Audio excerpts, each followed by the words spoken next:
Alright, so now we are going to do a complete account setup inside of Xpress Automations. So until now, what has happened is you have been able to create your account and you received your login details. When you log into the system, this is the screen that you would normally see. There are a few things that we need to do to get the account set up and ready to go. First thing is we need to go down to the settings area and get some settings completed so that we have the basic account setup done and we have some integrations completed as well. When you click on settings, this is where all the system settings are going to be placed. Each and every option is important and we need to go through all of them to get most of the account setup done. Some sections are less important, but some are very important. Now, before we get into the settings of the system, we will need to create a Twilio account. To use a Twilio number to send out SMSs and calls, we need to have that Twilio account, and that is an external account which we need to create. We will have links in the description and you can use that link to create a Twilio account and get some extra credits when you sign up first. So we will go to a new tab and use that link and go to a Twilio page, and here we will need to create an account. So I'm going to create a dummy account, but you will create your actual account. So I'm just going to do test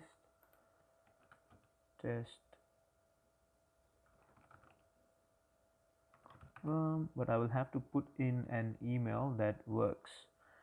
So I'll have to put in a account.com and then a password. So this password needs to be 14 characters long, so please ensure that it's more than 14 characters. Sometimes it's difficult, but you'll have to find a way to get a 14 character password and then remember it, or use some of your password saving apps.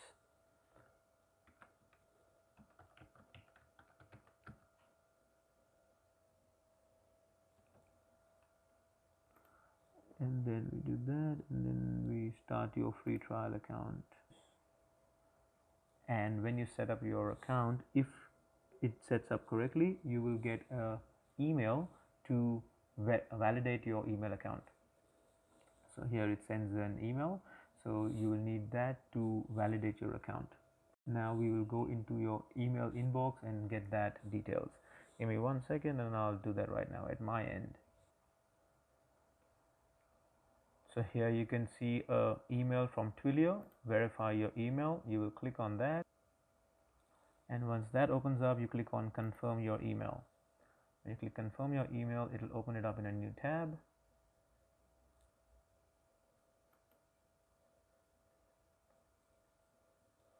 And your email will be verified. Then it will ask you to verify a phone number as well. It needs to officially verify you properly, and hence it needs a phone number because you are going to use another phone number to send messages out. So it needs to verify that you are not going to spam someone. So I'm just going to put my number and say verify. I will get a verification code in the in SMS. I've entered that code here and submit. So now my account is created. Now they just ask for a small survey. It's not very important whatever you answer here. So you can literally just choose SMS and then choose alerts and notification, choose with minimum code, and then choose PHP, and then you can just choose I want to use my own hosting service, and then say get started with Twilio. It doesn't matter what you answer here. And now you are inside the Twilio account. Okay, when you are here, you will need to provide 2 numbers to Xpress Automations team so that they can connect this Twilio account to Xpress Automation system, and you can get all your phone numbers and calls and SMSs activated. First one is the account SID. You need to give me this detail, so you will go here on the right hand side and click on copy, and then you will send this to me in an email or in an SMS. Next is the auth token. So you need to click on show so that this auth token is now shown, and then you copy that and then you send that along with the account SID. So these are the 2 things that you need to send me so that I can connect your Twilio account to Xpress Automations. So please do that. Once this is done, you will need to upgrade your project, which means you need to go from a free plan to a paid plan, because when you start sending SMSs and start making calls, there will be a charge from Twilio, and if you do not have any balance on your account or your card, then it will be deactivated after that, and you don't want your campaigns to stop just because there is no credit on your Twilio account, and hence we need to have the paid version of Twilio taken up, and it starts with I think a $20 plan, and then you can auto recharge it with around $10 as yeah. So just put in your country details. I'm just gonna put in Australia here. Where is Australia, and I'm just gonna put our address. So just attention to it, there's just a name, so you can just put your own name and then put your business address.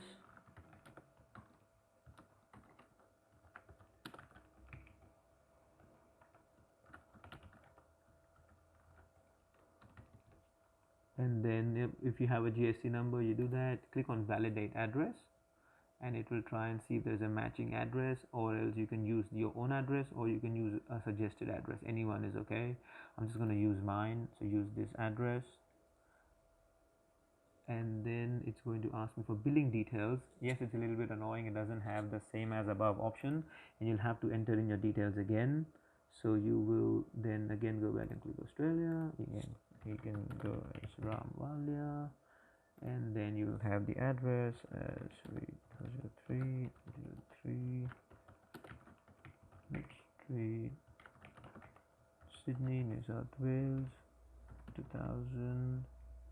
Oops, yep, 2000, and then again validate address, and then you can click use this address or use suggested address, either ways. Once that is done, it'll ask you for your card details, so please enter in your card details here to upgrade the account. And very, very important, it is to ensure that before you submit this, you need to enable this. So there is an automate recharge, so you need to click that and enable it, and every time it goes below $10, it will recharge it to get it back to $20 as a balance, and this is in US dollars. So once this is done, it will upgrade your account. Okay, so once the account is upgraded, you will be able to use all the functionalities of this.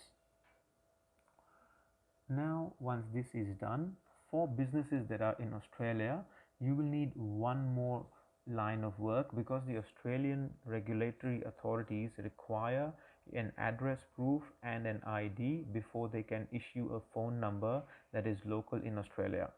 So for that, what we need to do is click on this button here and then go to phone numbers.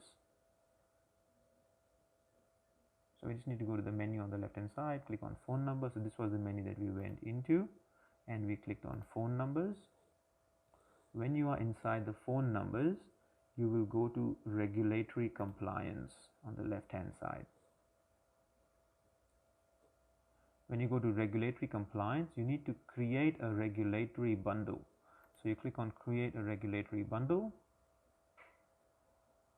and here you need to basically provide evidence that you own the business and you are the legal representative, and you or your staff who is going to create the account have authorizations to be able to create and buy a phone number on your behalf. So you will put in your country. I'm just going to put Australia for now, and then click I'm going to put what type of number do I want. So normally if I want to send out SMSs, I would normally choose a mobile number, or else I can also choose a toll-free or a local number. Just for now, I'm going to put mobile number, then hit next, and then it's going to ask me who's going to use this number. Is it going to be a business or an individual? So most likely you're going to use it for business purposes, so keep it as business and hit next. It will give you some warning. It says clicking next means you will not be able to change phone numbers, country, or phone numbers mobile, and the end user is business. Do you agree? Most likely yes, and then you go ahead and click next again.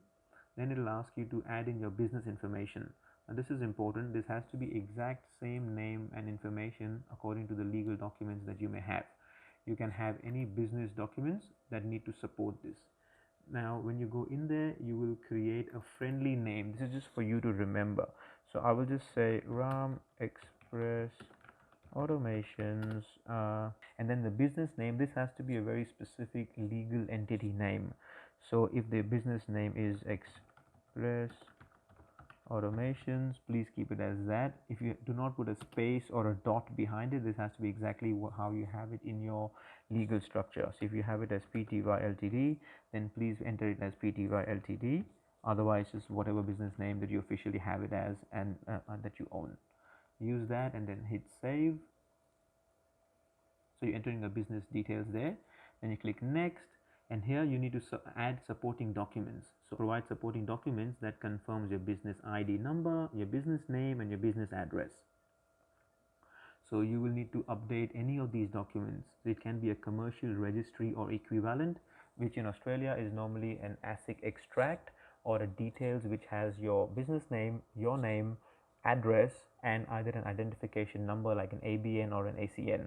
So you need to have all of that on the document. It can have a commercial register, and to give address proofs, you can have a utility bill, tax invoice, rent receipt, or a title deed. So any of those documents need to be uploaded. So you click on add supporting documents. You select what type of document you're uploading. If you're uploading an ASIC extract, then you can use the commercial registry or equivalent, and then you upload a document. Just for simplicity, I'm just going to upload the first thing that comes up on my computer, and of course they're going to reject it, but you would know what you would upload. Okay, so I'm just going to upload this nice looking image here, but you would upload a proper ASIC extract or a proper document that you need to use for the supporting documents. Now, supporting document friendly name, so you can call it as ASIC extract. And then document number, this can be any identification number on the document. So if you have your ABN, then you can enter the ABN number here, now whatever the number is. And then the business name, now this business name has to exactly be the same name that you had previously. So we will use that as Xpress Automations. Okay, and does this supporting document also confirm the end user's address? Because the utility bill would support that, and if the ASIC extract will also support that, you will click it as a yes, yes, and then you will enter in the actual address. So again, address friendly name. Friendly name is just any name that you can use. So you can just use Xpress Automations Office, and then the customer name. So this is exactly my name. So I'm going to use, you would use your name, and I'm going to use my name. Again, address is going to be your office address. And select the country, postcode, and then I'm going to save that. Yeah, my document is not the actual document, and hence it's not going to be accepted. But I just want to show you for the purpose of this submission what it looks like. So you have an ASIC extract there. Then I'm going to click next. If you do not have a proper address proof on that first document, then you can add an additional document like a utility bill or a rent receipt, and that will prove that you own the address and the business name. Then you click next, and you're going to name the regulatory bundle. So whatever you want to name, or you can just keep it as it is, but I would rather name it as, my name and business name.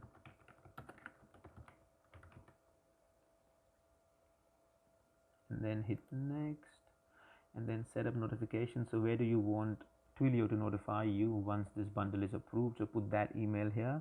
You can leave the status callback URL blank, and then you will submit for review, and blah blah blah. You say you confirm, etc., etc., and then you agree, and then you submit for review. When you submit it for review, you come back here on this screen, and on the right hand side you will be able to see that it's pending review.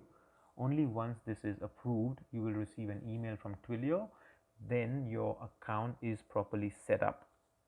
Okay, so this is a little bit of a long step for businesses in Australia. If your country does not require these requirements and regulatory bundle requirements, then you do not need to do this step. One last thing inside of Twilio that you need to set up and do is go into the menu option here on the left hand side, and then go to programmable messaging. We are trying to create a wider network of people who you can message. by this, we need to add in geolocation messaging so that you can message people in more countries than just where you are located. To do that, you will go here and then you go into settings.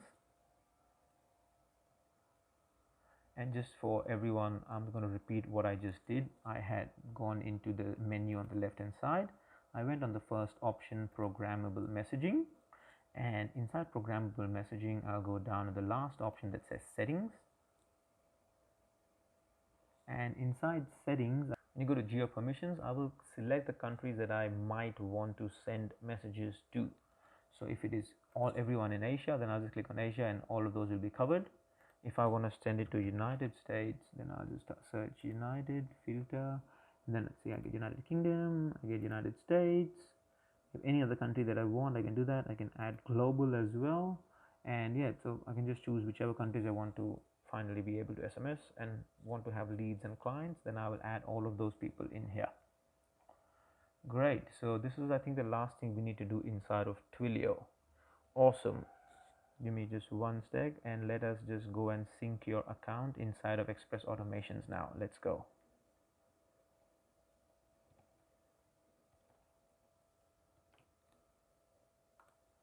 So now when you are here, when you come back here and I will do the work at the back end, then you will not have this error message coming up here. So I will ignore this for now. And now when we are inside the account, we need to go through the settings and integrate some of the important features so you can use your Facebook, your Google, your calendar, and all that in one place. So let's start off with the settings menu area. Firstly, we have the company menu. So in the company area, this is where your company details are supposed to be stored. So you will upload your company logo here, not your personal photo, just the company logo here. So you can change that and upload it. You can have your company name. This is what people will see when they get any information from your company. You will have your company email. That's a central email, not anyone's. I mean, you can use your personal email as well, but normally a lot of companies have an info@Xpress, Xpress. Now I'm just going to write .com just for now, and then your phone number, your website, and this is an API key. Normally you need this API key to be able to connect with external apps, which is normally done through Zapier. So this is the API key that you would normally use for your business and for your company. And then you have to hit update company, otherwise any changes that you make here will not be updated. So after every time you make any changes, please hit update company. Then if you need to have a voicemail to your phone number connected in the system, then you will have a voicemail setting here, and you can save your call settings and upload your mp3 file of your voicemail. So whenever someone calls you on the Twilio number that is connected to Xpress Automations, then you will not need to change that. Basically, this specific message will be played whenever someone calls you and you do not answer. So you update that here for the company, and you can update the company address. And one thing very important to be done here is click on merge Facebook contacts by name. So if you have people who are messaging you from Facebook and there are multiple people coming in, this will merge those names and so store them in your contacts. So save it here if you want that. If you do not want your Facebook contacts to be merged in the contacts inside of Xpress Automations, then do not click that button. You can untick it. Alright, so this is your company overview. Next we go to team management. Now team management is basically where you can add all your users. So anyone who's going to be a part of your team, you add them over here in the teams management section. So any employees that you need in your business or people who are going to manage things, you can add them here and add them as an employee. So you just click on add, and you need to create a user per user account. So let's say I want to create an account for a person called Roy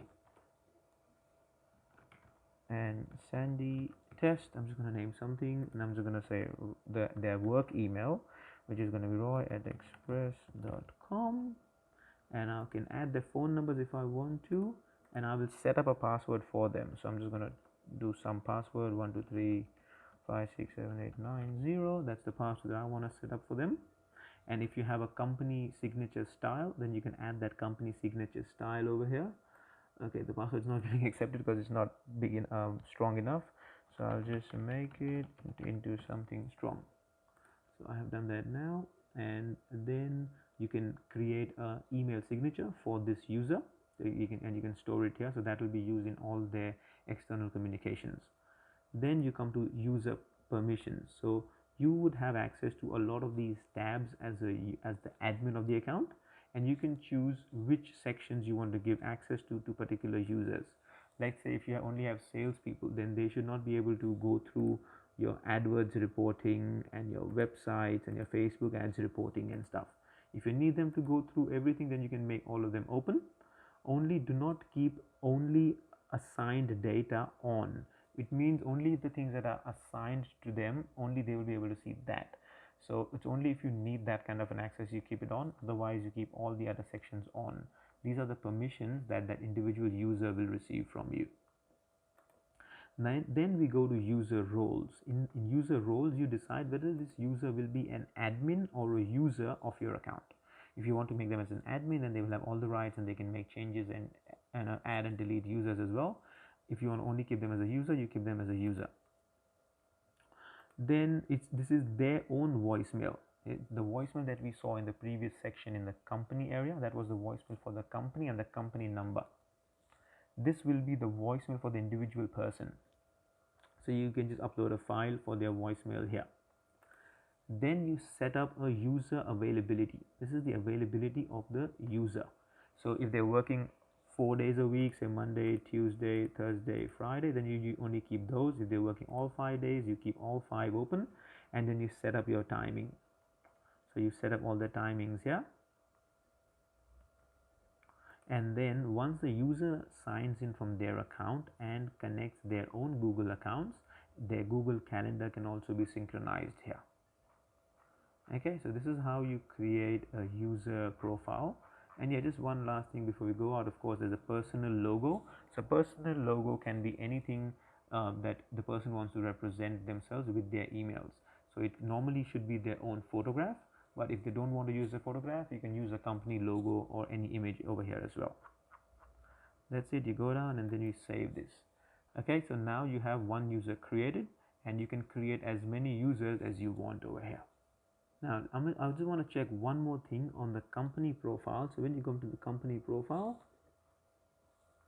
the time zone is very important. You have to always check and ensure that you have the correct time zone here, so that everyone's calendars and your company working hours are based upon this time zone. So please ensure you have the proper time zone created here.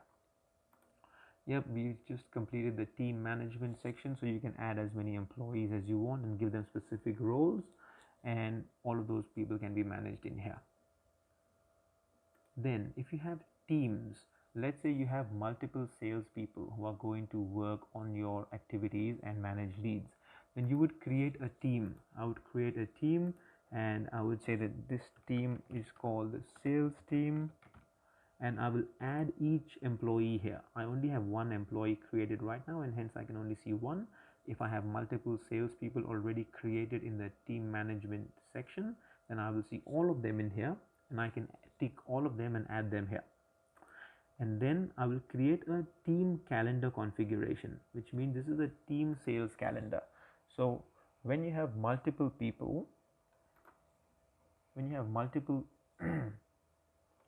so this is the team sales calendar, and when you have multiple people who are a part of your sales team, you will create a calendar that is taking into account all their combined availabilities at one point in time, which means if one person is available, then the calendar will show availability, and any lead that comes in will go to that person who's available.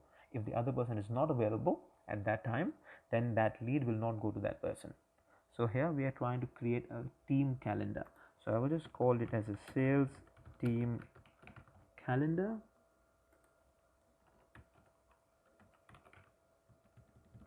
Hope I've spelled it correctly, and then I go to description, and then I'll just create a URL slug. A slug is just what you want at the end.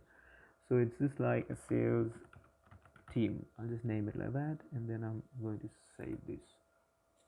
Oops, it's not accepting it because it needs to try another one. Sales team, I'll just name it something else. Sales team XA. Description is required. So this is a sales team of Xpress Automations. So we'll save that, and yep, save this one here. So now I have a sales team made and I have one person in it. Just for simplicity, let me just add one more person here just so that you can see everything clearly. I'm just going to create another user, and I'm just going to create it as Bob, the builder, and the email is bob@xpress.com, and you can enter the phone numbers whatever you want, and add in the signatures again, add in the user permissions to see what all things you want to give them permissions for. Yep, keep only assigned data off. You can keep everything else on, or choose what you want them to have access to. Give them the user permissions. You can keep them as admin or user. Choose their voicemail. Choose the user availability, and set the times. Ensure that the time zone is also correctly set up for them as well. So if they are in a different country, you can set up a different time zone, and a meeting location. So if you have a regular ongoing Zoom meeting link, then you can put that link here, and that can be shared with all the leads that are assigned to this person, and their meeting calendars can be connected to that specific location. You use that, and then this will only be set up once the account owner will sign in from their own logins. Then let's save this. So now we have two people. Okay, so now we have two people, and we go back to the sales team, and in the sales team we can edit the sales team, and instead of just one person, now there's a second Bob builder. You add Bob builder as well, and you save this team here. Awesome. So now there are two people inside of the sales team. Great. Some of the next sections are not very important, and we don't need to go through that just as yet. So we can skip on the email, SMS, customized communication, review widget, appointment widget, pipelines. We need to set up a pipeline that is based on your business requirements. So when we go to pipelines, we will need to create a new pipeline. So here a pipeline is basically a process, a manner in which your business is dealing with leads and the different stages that they go through. So let's say I'm going to name this one pipeline as Express Leads Pipeline. Okay, you can name it anything that you want in your business. Now what happens in my business is that I get a cold lead. So I will name the first stage will be a cold lead. Maybe you don't understand this right now, but you will get a hang of it in some time. I just want to enter the stages in which my leads go once they enter the business. So when the lead first enters, they are a cold lead. Then we would normally call them to verify what they need. Once I do that, they become hot leads. Once they become hot leads, then someone might start a trial. So trial started of my software. You can have anything else. Once they start a software trial, then we might book an appointment. So appointment booked. Once the appointment is booked, I can have the next stage that the appointment is complete. Oops. Appointment completed. Then once the appointment is completed, I might have a proposal sent, so I'll use that, and then it could be a converted client, or it could be, they do not want to buy right now, so it could be a long-term nurture, or it could be not interested. So I have all these stages made in my pipeline. I will show you in the next section where you're going to use these pipelines. So let's save this one here, and now you have created a pipeline. So you will create a pipeline based upon the stages in which a lead comes into your business and how they finally convert into a client. If you have an appointment, or if you have a phone call, or if you have direct online sales, you can use that under different stages in the pipeline. Okay, now let's go into integrations. Now this is a very important area of integrations where you will be integrating your Google account, your Facebook account, and if you collect payments, you will connect your Stripe account as well. So now we will go and connect a Google account. Your Google account is used to connect your mail, at the same time your Google My Business listing, and also connect your Google calendars. So to connect your Google account, you just click on connect, and it will of course connect and ask you for your Google account username and password. Let's just go and connect it with a different account. So I'm just going to use this one, and I'm going to say allow. So once I do that, my Google account will be listed, and it will ask me which business location do you want to connect to the account. So these are my Google My Business locations which get connected to the account. So I can go down and choose just the Xpress Automations business and just say connect.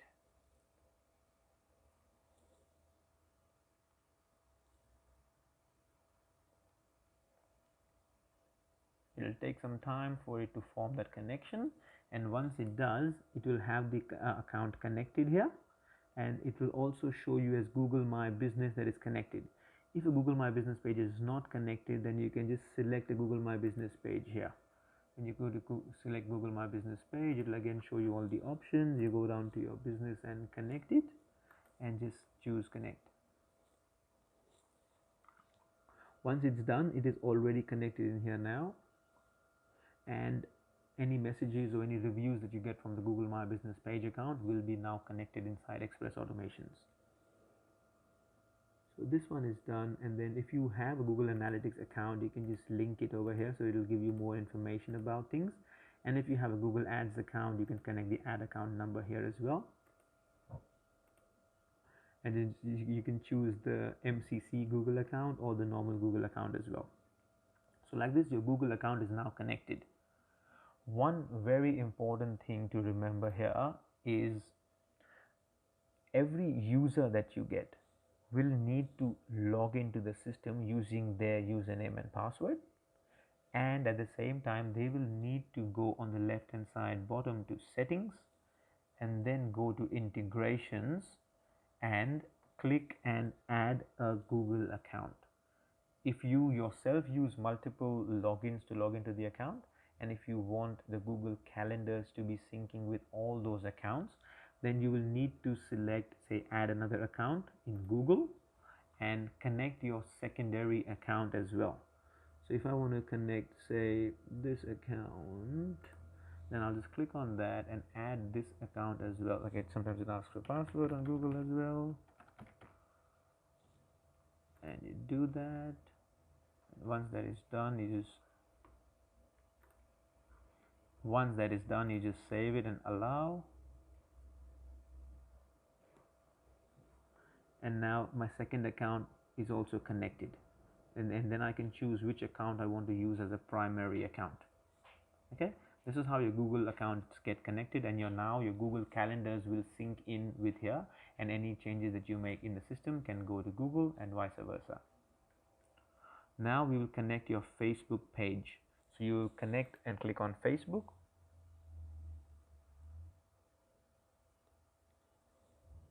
and it will take you to your Facebook page that you have already logged in through another browser, and you click and connect it and say continue as your profile, and then it will ask you for some permissions. Okay, so mine is already connected, so it didn't ask for any permissions. If it does, just click yes, yes, yes, yes, and then allow for it to connect all those accounts.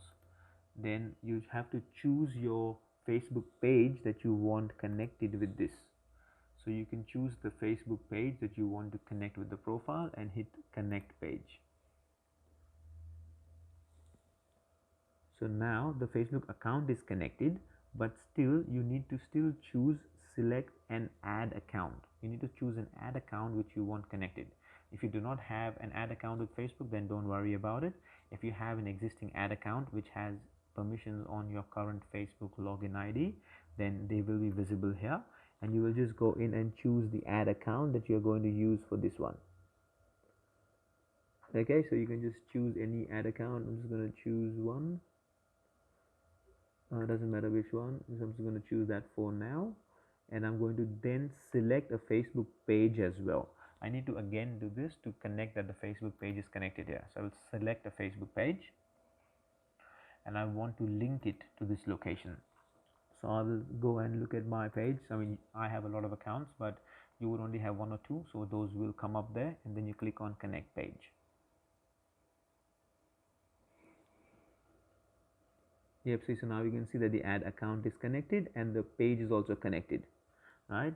There is something called as a messenger settings, which means whenever someone messages you anything on Facebook from now onwards, all those contacts and details and chats will come inside of Xpress Automations. If you do not want that, then you can come here in the messenger settings area and make those changes. You can just untick this, and if you click it off, now you will not get contacts being created when someone messages you on Facebook. If you want all the contacts on Facebook to come in here and the chats to come in here as well, then you'd have to keep this one on and then hit the save button. Great, so now you have your Facebook account and your Google accounts connected as well. One more time, guys, it's very important for you to ensure that every user signs in from their account, so their username and passwords, and then goes to settings, and then goes to integrations and integrates their Google Calendar by clicking on the link here and accepting those requirements and say allow. Okay, then only will their work Google Calendars will be connected in here. Then of course, if you're using your QuickBooks or any other software, you can connect that as well. And if you want to connect your Stripe username, your Stripe account, then you will need your Stripe publishable key and a secret key, and then you need to hit connect. So just to do that, you will have okay, let's go through Stripe and use that connection. So I'll go to stripe.com. If you do not have a Stripe account, I highly recommend you make one so that you're able to collect payments online. They don't charge you anything for creating an account and having that. They charge you per transaction as a transaction fee. So when you normally log into your Stripe account and you create one, you will have to validate it and update your company details because it's a formal business, so it will need you to verify your business authenticity. Once you do that and you see come onto this page, you can go on the left hand side where it says developers, and below developers it will say API keys. When it says API keys, you will be able to see a publishable key, which is this one, and you copy that. Okay, and then you go back to Xpress Automations, and in the Stripe account you paste the publishable key, and then there is another secret key. So the secret key is this one. I'm not revealing it right now, but it is available here. So if I click on this secret key, it will reveal this, and then like this I'll just click on it to copy it. So just reveal the key first and then copy it, and then you come back to Xpress Automations here and then you paste it, and then you hit connect. Right now I haven't entered the correct key, so it won't connect, but if you have the correct keys and credentials, then it will connect it over here.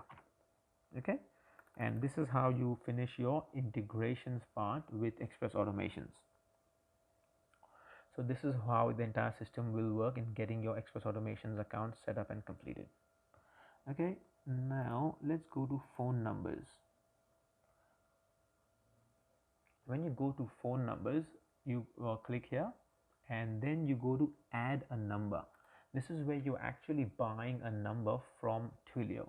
As we said, if it's in Australia and if you want to buy a number, then you will need a bundle, a regulatory bundle. Until and unless Twilio does not approve those documents, you will not be able to get that.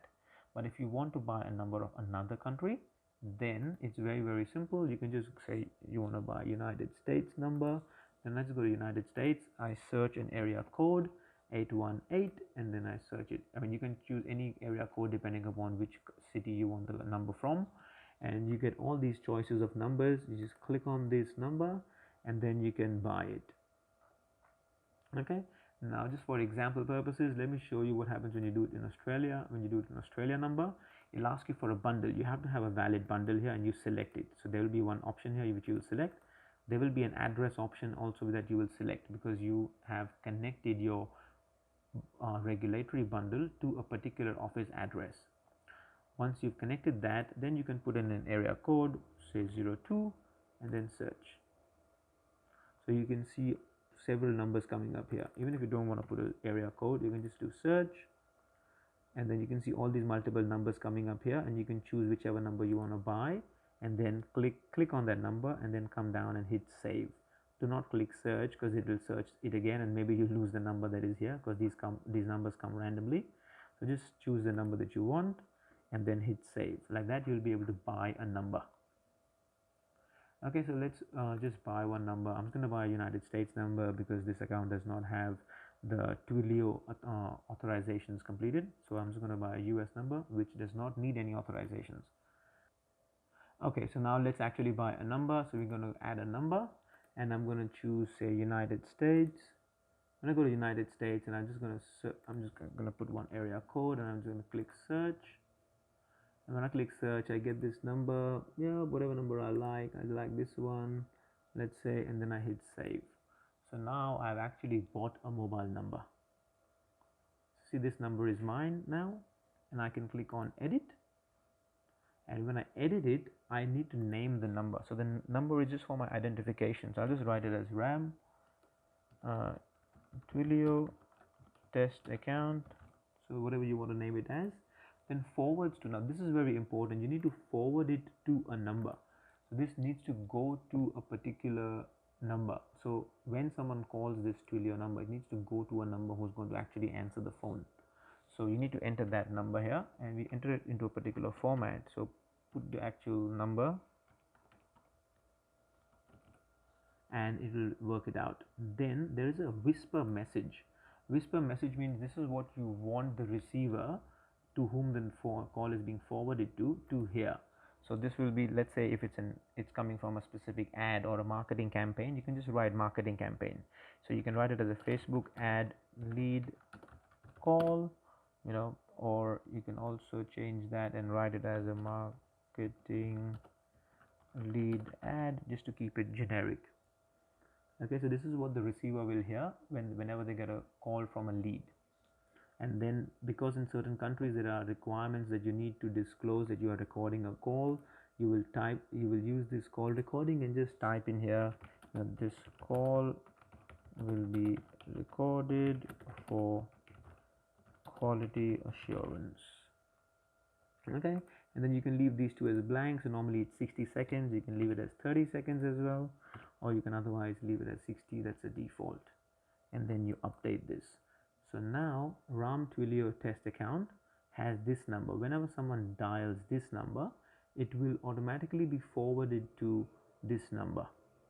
Okay, and whenever the person receives that call, they will know that this is a call coming from that international number that you have stored, or it can be a local number as well, but that's a Twilio number, and they will hear a message that is marketing lead ad. Okay, and whenever the customer gets that call, they will hear this call will be recorded for quality assurance. So this is how you get a number. If you need multiple salespeople, you can buy multiple numbers, and then you can later on assign a number to each salesperson as well. Okay, so like that you will have these numbers working out for you.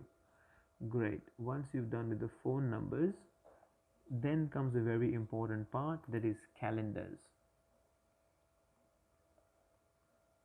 Now in a calendar there are different types of calendars, two major types. Firstly, there is something called as a individual calendar, and then there is something called as a team calendar. Let me explain you individual calendar first. So a calendar here is something that more like a link that you can publish online for leads or for clients to be able to see, and they can check your availability and click on it and book a time on your calendar. So this will be more of an appointment. So only one type of appointments should be in one calendar. For example, I will create a new calendar now, and this calendar will be a calendar for a software demo call. If you do a consultation call, you can do that as well.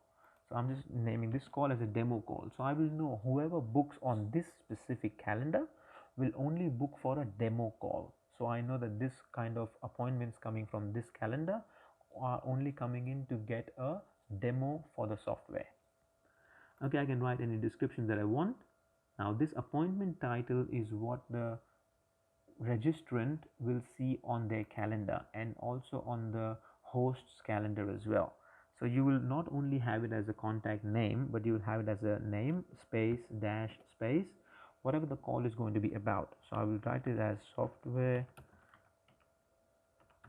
demo call. So now both of us know what the call is going to be about whenever we see that invite coming in on our calendars. So you can write whatever else you want here, but this should be the main thing. If you have a Zoom meeting link specific for this appointment, like a recurring event, then put that link here. Do not just write Zoom, because it will only come in as Zoom, so there won't be an actual link in there.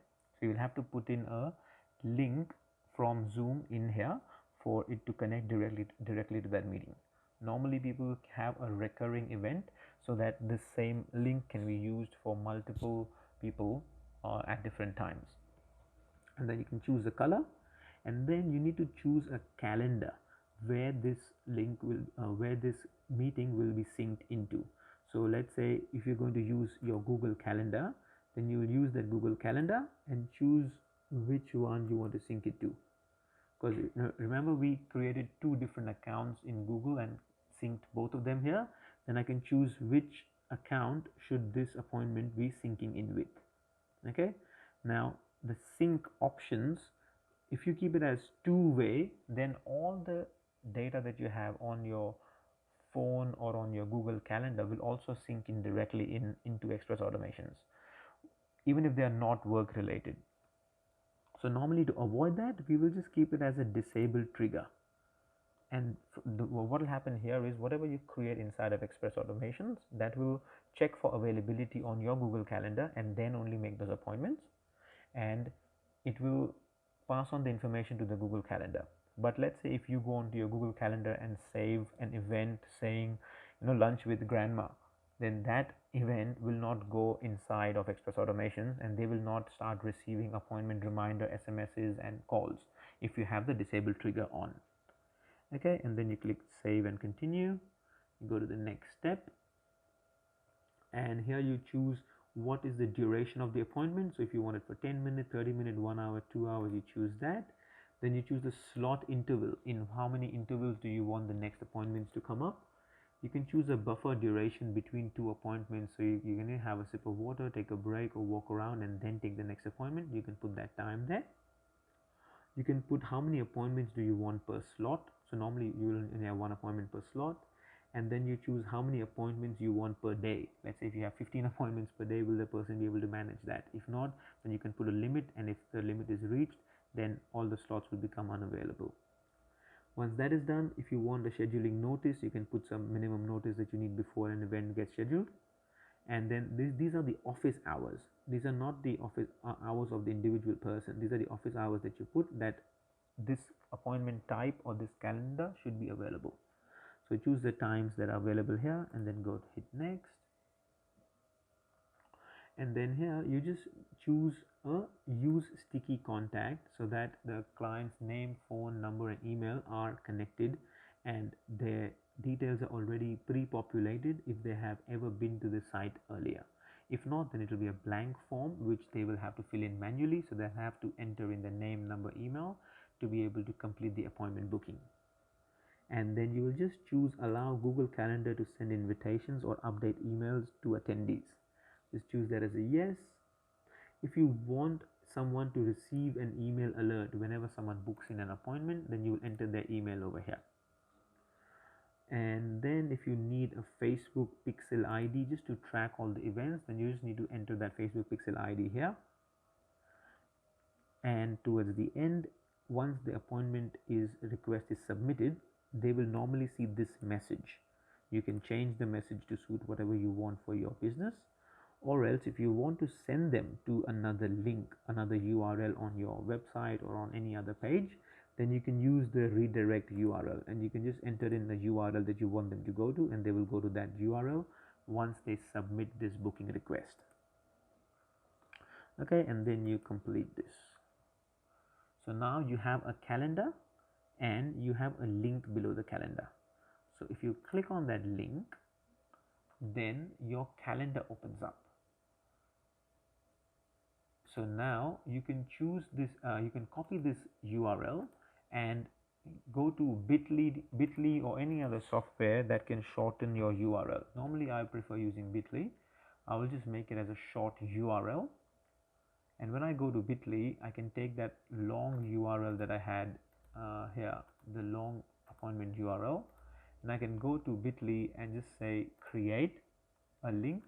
I will paste my long URL and I'll just name it as demo appointment link.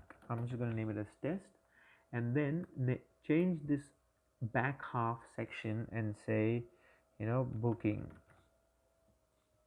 with me or something like that, whatever you want to name it as, and it looks neat like this. Now you save it. So now this short link has become your link for someone to book an appointment, and if you give this to anyone online, on your landing pages or anywhere else, they will be able to book an appointment on your calendar. Okay, if you ever want to come back and make changes, you click on the three dots and make the edit button. Great, so that's in one calendar. Now if you need another calendar, let's say if I need a this calendar is only to book demo calls. This is one calendar that you have created, but now this is only going to book demo calls for people. If you need another calendar to do another kind of an appointment or a meeting, then you create another calendar. Okay, to create another calendar. Okay, so now this calendar only books appointments to get demo calls. If you have another type of an appointment wherein you have another objective, then you should have another calendar for that. So you know that whenever someone makes an appointment for a specific purpose, they are on a specific calendar. So let's say if I have another appointment for clients, so I will use that as a new calendar and I will call it as client onboarding call. Okay, and then similarly I'll come back to the appointment title and I'll do space dash space, and I'll just do it as a client onboarding call, and I can have a link, I can have a color here, I can choose the Google calendar that I want to sync it with. I would still normally choose the same calendar because I want everything to be synchronized with my company Gmail account, so that I know only those times our slots are available that are actually available on my calendar. And then I'll again make this as a disabled trigger, hit next, and over here again I will choose all these personal settings, choose next, and I will choose a specific form that I have. So we will cover forms in a separate section, but if you need extra information from your lead, they need to complete some additional questions, then you will have a specific form which you will create in the another section, and then those forms will be available here. So you can choose that this specific form will need to be completed by a client. Okay, and then again choose yes and towards the end and then complete. So now I have two separate calendars. So if I want someone to book in a demo call, I will send them this link and I'll shorten it. And then if I want someone to book a client onboarding call, then I will send them this link. So you can have multiple links, and all these will be linked to just one person's calendar. So that's your only one single salesperson. So you can have one single company account or your one personal account in here, and that can be saved. Okay, next is going to be, we're going to have your entire sales team, and we will have a calendar for the entire sales team. So if you have multiple people and leads coming in need to go to multiple people, then you will need a multiple sales team calendar. Okay, to do that, you will just create a new calendar for the sales team, and when we create that calendar, we will allocate all the people who are a part of the sales team. So we created Roy and Bob as a part of that team, and here we basically it will allocate leads depending upon their availability. Remember in the previous section when we created their user profiles, we created their calendars and their availabilities, and when they sign in from their own accounts, they will connect their Google accounts here, and based on that, the system will check whether they are actually available on that time frame. If they are, then they will allocate an appointment or a lead to them. If they are not, then they will not allocate it to them. So like this, it will optimize for availability. And if you want them, say someone to get lesser calls, then you can put them on low priority.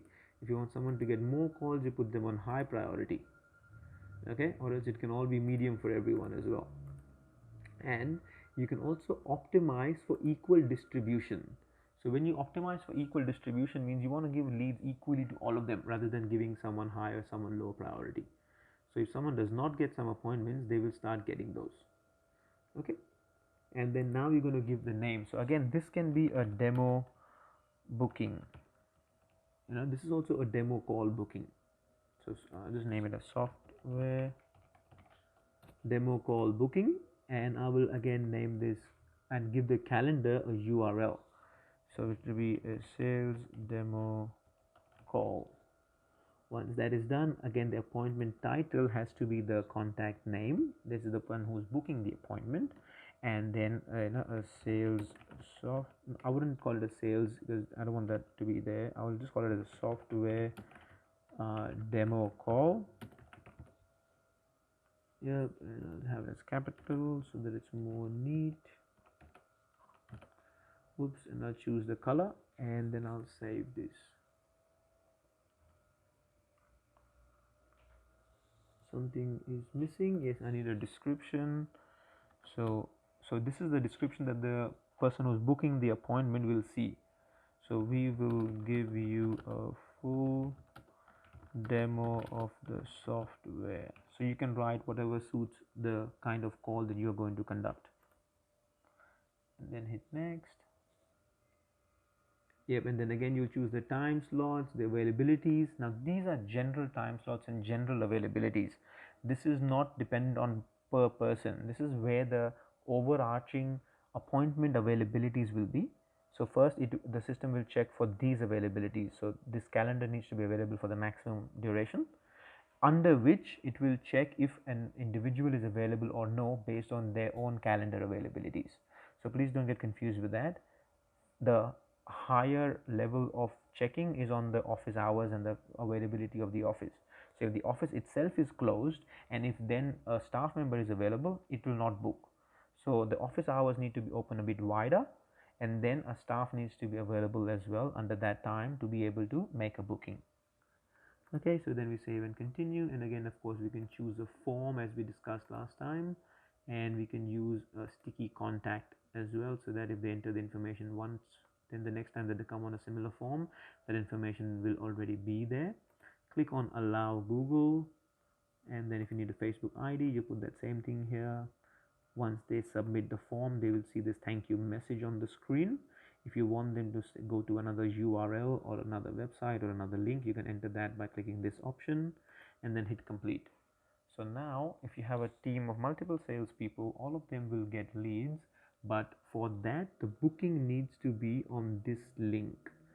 Okay, so let's say if you click on this link on top, which is the sales calendar, they will just come to this screen and they will just see this screen. So you won't get much out of that unless they go inside the software demo booking, and then when they go here, then they can see all the time slots available. So to directly send them there, you rather use this link and they will directly go in the calendar of availabilities. Okay, so now they will choose a time slot that the entire company is available, and then on the back of that, if a user is available, they will allocate that lead to that person depending upon availability and depending upon how many leads the person has already received, because we are optimizing this entire calendar to give equal distribution to multiple people. Yeah, so see, we are optimizing it to give equal distribution to both these salespeople. So if there are multiple salespeople, all will get an equal opportunity to get leads.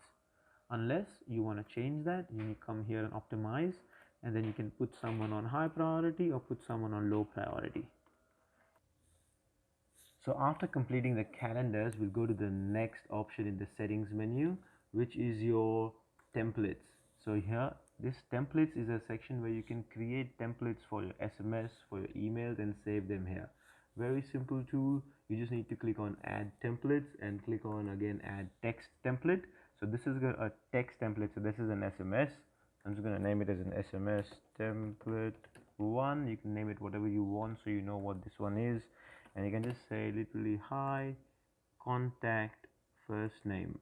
So just be careful when you come and choose a custom value. So when you choose contact, this is all the contact related field, means this is related to the leads. If you come here to users and then you go to user, this is the user's full name, so it means it's the sender's details here. So don't get confused, and always be sure which details you are putting out. Okay, so we are just putting out as hi contact first name, this is a confirmation about our appointment at, and then you come into the appointment and just put appointment start date and time. Right, looking forward to meeting you, thanks. And then it can be the user's first name or last name or full name, whatever you want in there. Most likely I would put user's first name. So now this becomes a template, and you can use this in any email or SMS campaigns that you use. So this example is for a text message, so an SMS, whereas you can also create an email template as well. Exactly the same. You will just need an extra subject line and enter in your text over here, and then you can save that. So I'm just going to do is hi test, you know the drill now, and say a test subject, email 1 test, and then I'm going to save this one. So now I have an email test, that's a template saved for sending out emails. I have one sending out for SMSs as well. I can add as many more as I want. After this, let's go to a very important area called custom fields. So normally there are some default fields connected to any contact, like name, phone number, email, organization, address. But if you need some custom fields in your business and you want a lead or a client to answer those questions, and you want to collect that information from your forms or from your website or from your landing page, you will need to make a custom field. So that is a question that you create, and then your clients answer that when they are filling up a form or a survey or on your website. So for that, you will click on add a custom field, and then you can choose the type of field that you want it to be. Most people use it as a text field, and if people wanted to have multiple options and choices, then you can go with single options. If you want people to choose multiple options, you can go with multiple options. You can select multiple, or you can go with a checkbox, wherein people can go with a checkbox. If there's a monetary value, you choose this one. If there is a lot of text that they need to put in, then you can use the large text option. Numerical is again just a number. If you want to make them enter a phone detail there, then you can enter phone. There are radio buttons to choose. There's a date option, a text box list, so there's a list that they can make in there as well. If you want them to upload a file, you can have a file upload section as well, and you can have a signature section as well. So just for this example, I'm going to use the text option.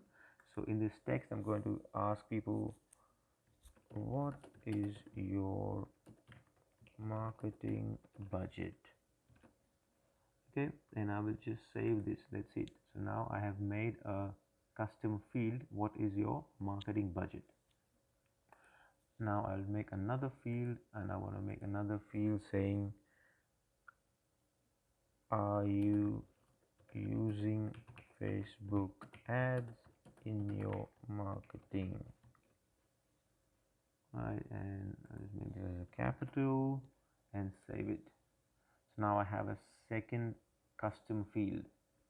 Let's go in and make a custom field with some options. So let's go with a single option custom field. So here I will ask them, what kind of marketing do you currently use, and I will give them some options. To do that, I will just write in the placeholder choose one, and then here the possible values will all be here in separate lines. So I will just write here as Facebook ads, and then in the next line I will write Google ads. The next line I will write SEO. In the next line I will write flyers. And in the next line I can write word of mouth. So now I have all these options made for this field. So whenever you put in this field in a form or a survey, the person will see all these options and they can choose one out of them. Great. Now let's add another type of a custom field, and let's add a checkbox item. So this is where people will have checkboxes that they can choose. So this is exactly the same like the custom single option field that we just made, but here whenever you put in the options in this section, they will all come up with checkbox options. So just as an example, I will put what is your marketing budget. Here I will put it as less than $500, $500 to $1,500, $1,500 to $3,000. So now they can choose the option from the checkbox. So this one is saved. Like this, you can make as many custom fields as you want, and you can choose any kind of options from here or for the different type of fields that you want as well. So this is custom fields for you. Next one, very important one, is going and connecting your Facebook form and mapping those fields inside of Xpress Automations. So when you click here, it will normally show up any forms that you have on your Facebook page in this area. Right now the page that we have used in the integrations does not have any forms, and hence it's not showing up here. To give you a better example, let me go in and change the page so that you guys can see an actual form, and let us then map those fields. So let's say I'm going to integrations again, and I will go to Facebook and I will change the page. To change the page, I will just select one page that I know has forms. So now I have selected another different Facebook page. Now if I go back to Facebook forms and just refresh it, then I can see that I have all the forms that I have made in Facebook. These are Facebook lead ad forms. They all show up here. And now I need to just map those fields to the custom fields that we have made. So for example, let's just try this one, map fields. And here now it's these on the left hand side are the questions that I have asked people inside of the Facebook lead ad form, and on the right hand side are the fields inside of Xpress Automations that need to be mapped. So for example, in the Facebook lead ad form, there is a question about monthly marketing budget. Now when customers answer that question inside the Facebook lead ad form, then that needs to go inside a Xpress Automations custom field. So I will just select the field, and all the fields that are normally default will be available here, and then all the fields that we just made will come in this section. So this is the matching one with monthly marketing budget, and hence I'm going to select it. Okay, so now the next field is want help to grow your business. Now let's check if we already made a custom field for Xpress Automations for this question. Now we can see we don't have that question already made as a custom field inside of Xpress Automations, and hence we will have to make one now. So just copy this text so you can make this as the same question. Close this and go back to custom fields. When you go back to custom fields, we just create a new custom field and make it as a text and enter that option here. So we have that question, want help to grow your business, and now just save it. Now what happens is people can actually connect that Facebook ad field with this field inside of Xpress Automations, that is want help to grow your business. So now let's go back to Facebook form field mapping. Just refresh it so that all the data comes through. Okay, now just edit the form again, and now this field want help to grow your business, we will try and sync it with a field inside of Xpress Automations. So here now we have want help to grow your business, so hence you connect these two now. Okay, now next one is what area do you need help with. So I'll just find a relevant field and connect it and map it, and then the first name is already mapped, email is already mapped, Facebook is matched again. Job title, I will need to have a job title field here. If I don't have one, I know how to go back into custom fields and make one, so I can connect that as well. Just for now, I'm just connecting it with a random thing so that we can complete this task for you. City is already connected to city, and company name is already connected to company name custom field. So if you have any other fields over here that you are asking inside of Facebook or on your website or anywhere else, and that information is flowing in, then that should be mapped with a custom field inside of Xpress Automations. And just update this. Great, so now this form has been synced.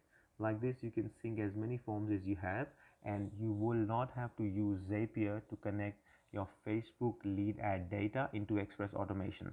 It will automatically sync in, but please ensure that the form fields are correctly mapped to the correct fields inside of Xpress Automations. So these two need to be correctly mapped so that both of them can sync in correctly every time there's an entry on the Facebook lead ad form. Okay, that's great.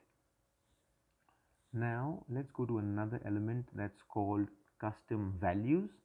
So custom values is a section that basically is a field that you would normally use on an ongoing basis. So let's say, for example, I will use a custom value as a meeting link.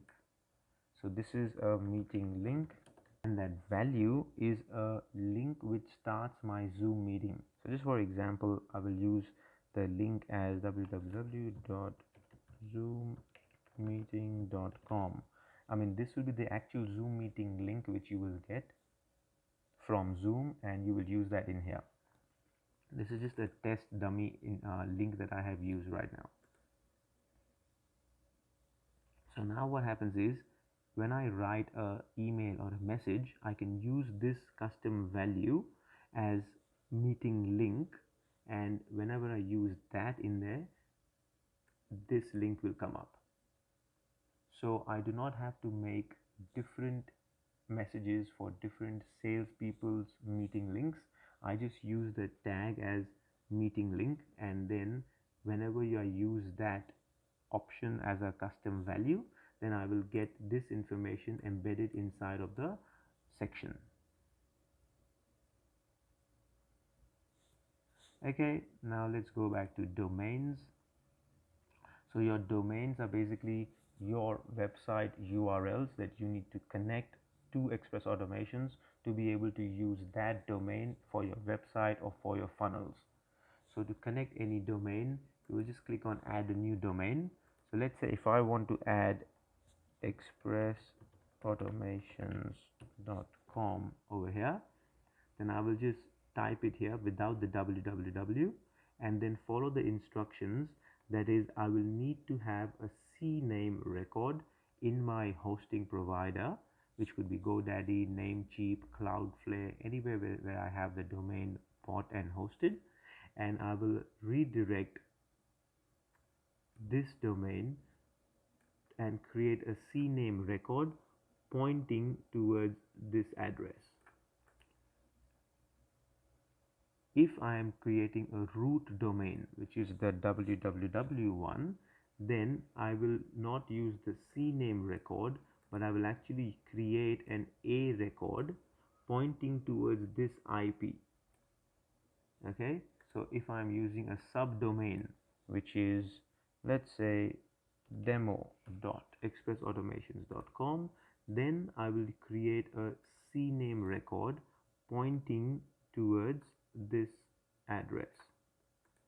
If I am using a root domain, which is the www.xpressautomations.com, then I will not use the CNAME record, but instead I will use the A record pointing towards this IP. Okay, makes sense. And when it is correctly made and you add it, then it will say yep, it is correctly done and it is connected. Otherwise it will say that it cannot find that address being mapped or targeted towards either the A name or towards the C name. Okay, so this is how you connect a domain, and the domain then will sit in here. Now next is tags. Tags is basically a way to map each lead or each client and group all of them together. So say for example, I can create a tag that is called leads, and I'll just save that.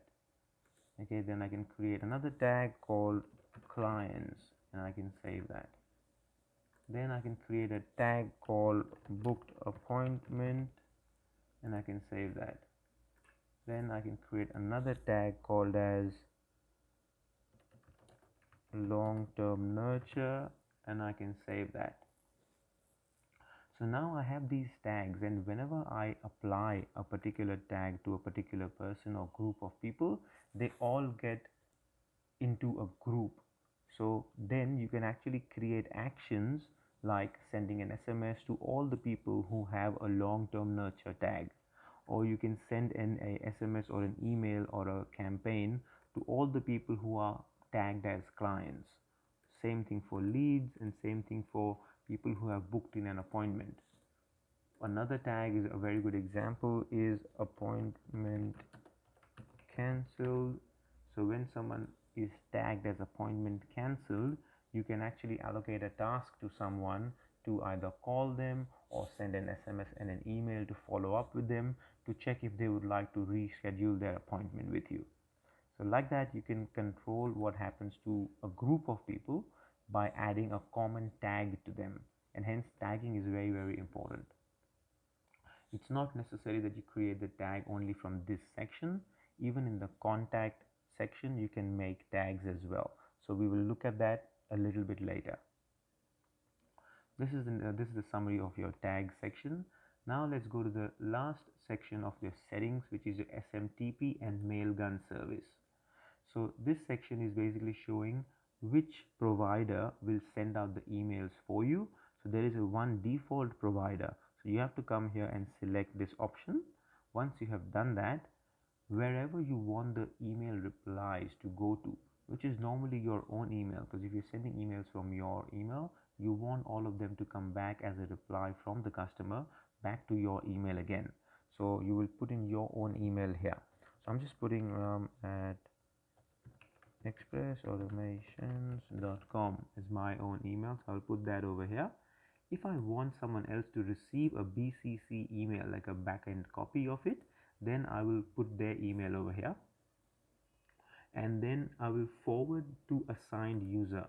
So whoever is the assigned user, this email will go to that person as well, and I will save it. Once this is saved, all the settings are complete, and now you are ready to go into the actual Xpress Automations account, and we will go into the details of each area on the left hand side menu and cover all of them soon. Thank you.